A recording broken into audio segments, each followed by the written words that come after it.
Masih di ngobrol bareng Gus Miftah Los Rewel. Masih bersama Icuk Sugiarto dan Ricky Subagia, manajer tim Indonesia. Saya ke Mas Ricky lebih dahulu. Mas, kita kan begitu dikeluarkan dari turnamen, kita dalam bahasa sederhananya diterlantarkan. Apakah itu juga terjadi sampai tim kita pulang ke Indonesia? Oh ya, karena setelah kita dipulangkan, dari situ sampai karantina yang seharusnya sampai tanggal 23 itu sudah lepas tangan panitia. Kita ngurus sendiri dan alhamdulillah memang kita komunikasi, baik itu yang pertama tentu PBSI, Ketua Umum, ya, dan juga Duta Besar di sana yang alhamdulillah seluruhnya juga ditangani. Lah itu kan satu atlet Turki yang satu pesawat dengan Indonesia, ternyata kan tetap diizinkan Mas bertanding. Apakah kita sempat protes Mas? Pada saat tes pertama yang hasilnya dari 3 negara, Denmark, India, Thailand, ini dinyatakan reaktif, ya.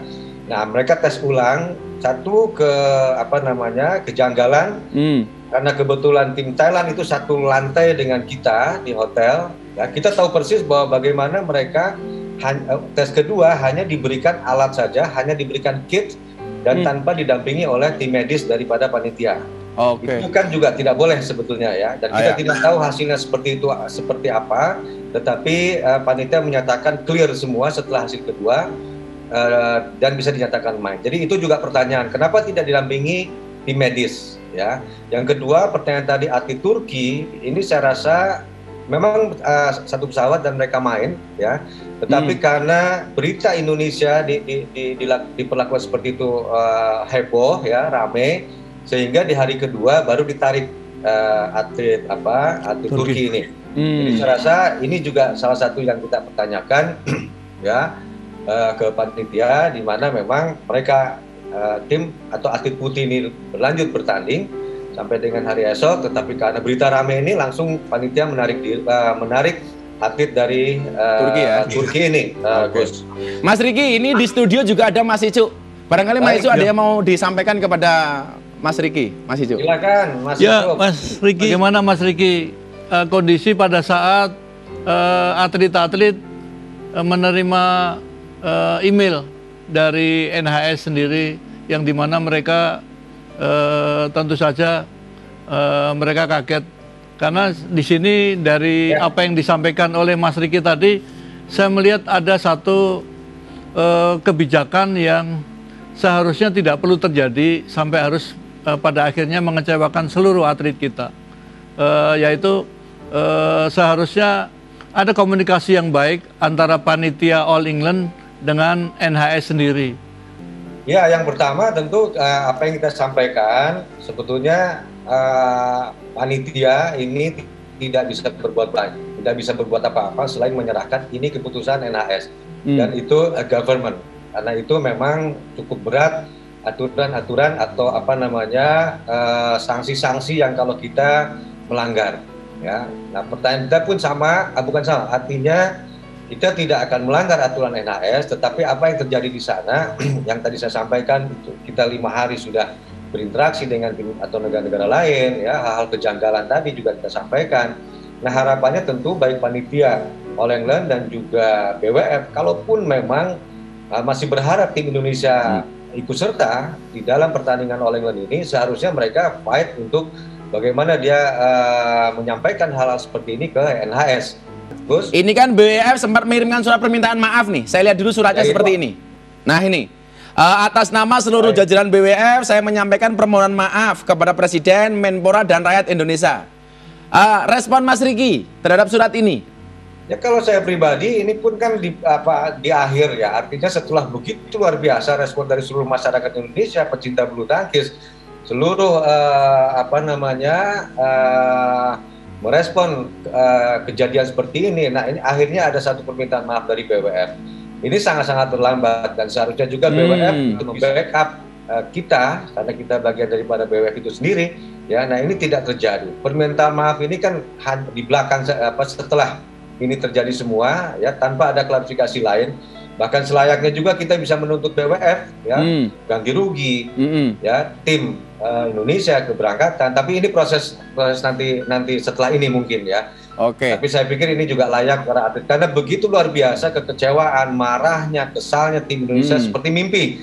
Harapan kita setelah harapan-harapan ini tidak bisa dipenuhi, yang tadi tes ulang terus sampai dengan berhentikan oleh ini tidak dipenuhi, otomatis saya berkomunikasi dengan KBRI komunikasi dengan government to government, komunikasi dengan NHS, ya, yang akhirnya alhamdulillah kita bisa segera pulang karena kita fokus. Setelah itu kita fokus gimana sesegera mungkin kita kembali ke tanah air, dan alhamdulillah dengan melalui duta besar berusaha untuk proses kepulangan kita. Sebelum proses ini, sebelum kepulangan juga kita tes akhir di sana, tes PCR, dan alhamdulillah hasilnya negatif.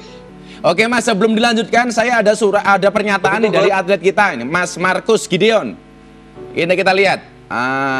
Ya, beres gitu.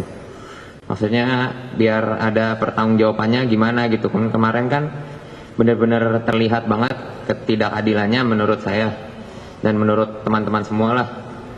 Jadi ya harus diperjelas dan nggak segampang itu tinggal bilang saya minta maaf salah, udah beres gitu. Itu aja sih.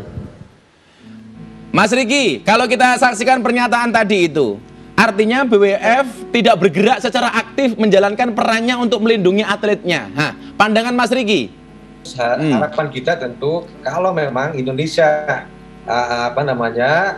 atau BWF panitia All England berharap Indonesia masih ikut serta dalam All England kali ini, seharusnya panitia All England ataupun BWF ini membantu kita fight untuk komunikasi dengan NHS.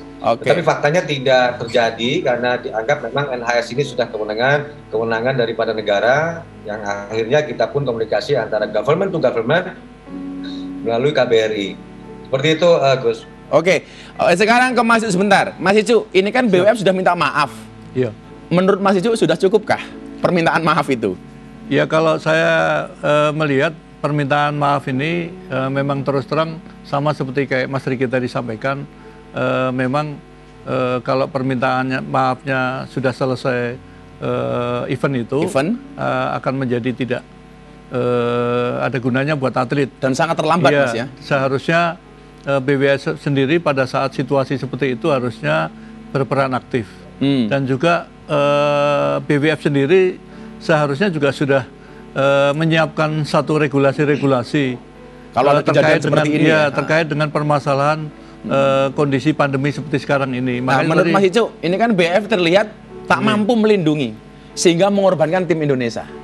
Saya pikir BWF sendiri juga ini akan menjadi satu pembelajaran buat BWF, karena tidak akan terjadi kejadian seperti ini kalau seandainya antara hubungan komunikasi panitia All England sendiri dengan NHS sendiri cukup intensif. Karena biar bagaimanapun kan mereka kan tahu bahwa tim Indonesia ke Birmingham menggunakan pesawat apa, datangnya hari apa, terus sehingga karena sekarang ini kan siapapun penyelenggara ini kan mereka kan mitranya kan lebih banyak kepada otorita kesehatan. Oke, dan sekarang ini Mas, gara-gara kejadian ini, ini membuat rakyat Indonesia itu marah besar.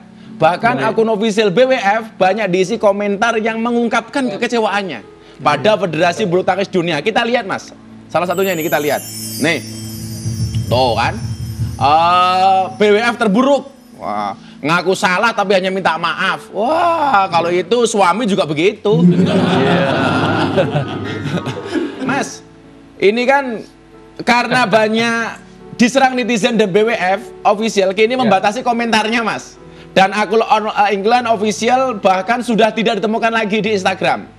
Melihat reaksi rakyat Indonesia seperti ini, wajarkah masyarakat marah, Mas Riki?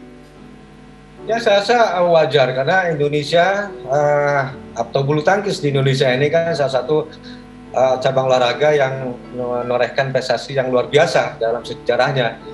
Pada saat di momen yang penting All England kita diperlakukan seperti ini, tentu sekali lagi bukan kita melanggar daripada NHS itu sendiri, tetapi kita berharap justru panitia All England dan juga BWF untuk bisa membantu, membackup kita, memperjuangkan kita untuk bagaimana supaya kita bisa terlibat keikutsertaan di kejuaraan All England tersebut. Yang pertama ini tentu tidak berhenti sampai di sini, Gus. Iya. Ini akan kita perbincangkan lagi, akan kita bahas tentu sesuai fakta-fakta yang ada. Oke, saya pertanyaan untuk Mas Icu dan Mas Riki. Ini ada dorongan dari masyarakat untuk memboikot All England. Bagaimana Mas Icu? Ya saya kira kalau boykot barangkali terlalu berlebihan. Terlalu berlebihan Mas ya? Tetapi cukup kita menjadikan bagaimana ke depan All England ini bisa dilaksanakan dengan profesional, dan BWF sendiri juga bisa lebih berperan aktif khususnya dalam upaya melindungi atlet. Kalau Mas Riki setuju nggak dengan boykot All England? Yang kalau menurut saya sih kita lihat proses saat ini Mas seperti apa. Ya kemungkinan saja bisa kita boykot All England, tidak ada sulitnya itu. Walaupun kita menghitung seperti apa nanti ke depannya. Jadi bukan berarti saat ini kita memutuskan langsung bahwa tahun depan kita akan boykot All England, kira-kira begitu. Tapi kita juga lihat kebijakan yang pasti untuk tambahan informasi, Mas Icuk juga Gus. Siap. Ini ya, dari All England ini nyambung ke Orleans, ya, Orleans Open. Tim Indonesia pun berangkat, tapi dari Indonesia langsung ke Orleans, yang dari All England pulang. Nah, beberapa atlet informasinya ini baru informasi. Peserta yang ikut All England ada sekitar 30 orang ini terindikasi hasilnya positif ya. Nah ini bisa membuktikan All England itu sendiri seharusnya panitia ataupun BWF ini harus betul-betul terbuka sebetulnya. Bahkan ada isu lagi wasitnya pun waktu All England itu juga sama, indikasinya positif tapi tetap ditugaskan. 30 atlet Gus yang ke Orleans itu dinyatakan seperti itu, sementara kita sudah kembali ke Jakarta, hari ini sudah ada hasilnya, alhamdulillah semuanya negatif Gus. Oh, alhamdulillah. Ini pertanyaan terakhir untuk Mas Riki. Tadi Mas Riki bilang akan menuntut, langkah apa kira-kira yang akan diambil Indonesia ke depannya Mas? Bukan akan menuntut Gus, memungkinkan juga dengan kondisi seperti itu, ya memungkinkan dengan kondisi seperti itu. Tetapi ini akan kita proses. Tentu PBSI dengan fakta-fakta dan bukti-bukti yang ada, artinya tidak hanya cukup dengan permintaan maaf BWF terus kita bisa terima urusan selesai, tetapi kita komunikasi dengan pengurus PBSI, ketua umum. Nah pastinya ini akan ada tindak lanjut, Gus. Oke, terima kasih Mas Riki, sampaikan salam saya pada semua tim. Semoga ke depan kejadian tidak berulang lagi dan tetap kalian adalah pahlawan kami. Terima kasih Mas Riki. Terima kasih Mas Riki. Baik, terima kasih Cuk. Siap. Mas Icuk. Selamat berjuang. Ya. Home Ben. Yes, dari tadi kita ngobrol sama Mas Icu. Ya. Kalian tahu nggak siapa Mas Icu? Tahu. Siapa? Juara dunia tahun 1983. Bener kan? Emang kalian udah lahir? Belum. Allah itu maha tahu. Kepo Ben sok tahu. Oke, saya kasih tahu profilnya Mas Icu untuk Sobat Ben dan Sobat Kepo di rumah. Saya sebagai orang kampung, sebagai orang miskin, saya harus mampu menjadi juara dunia supaya paradigma itu yang ingin saya pecahkan.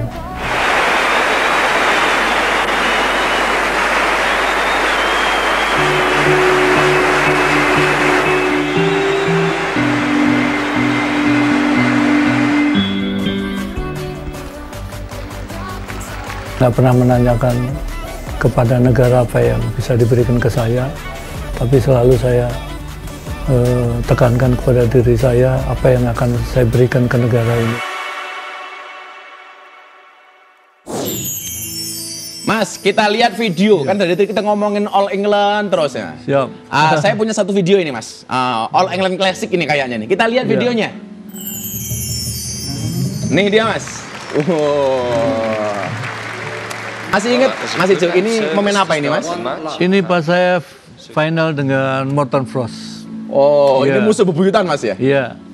Dan saya di event ini membuka hati saya, ternyata semakin saya percaya bahwa tidak ada yang lebih kuasa daripada Allah. Allah. Jadi, kenapa Mas? Kok sampai ada perasaan seperti itu? Kalau boleh milih, barangkali saya mungkin pilih dikalahkan Morten Frost di turnamen yang lain. Karena saya 2 tahun saya tidak pernah dikalahkan Morten Frost. Tapi di momen ini?